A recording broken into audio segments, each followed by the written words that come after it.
Gagawin natin ngayon ang controller ng ating ilaw. Magagawa tayo ng mga star. May controller siya. Magamit yung LED lights. So, ito. So, bubuuhin natin. So, ito yung controller na in-order natin sa Shopee from Vietnam. 100 plus lang ang isa. So, dalawa yung gagawin natin. So, kailangan natin, yun lang matrabaho lang, kailangan natin ihinang. So, panoodin nyo ako para may pakita ko sa inyo pagkatapos ko magawa itong aking DIY project. Hindi po.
Ayan.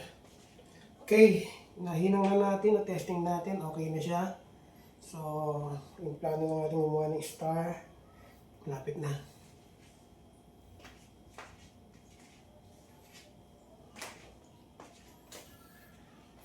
Good.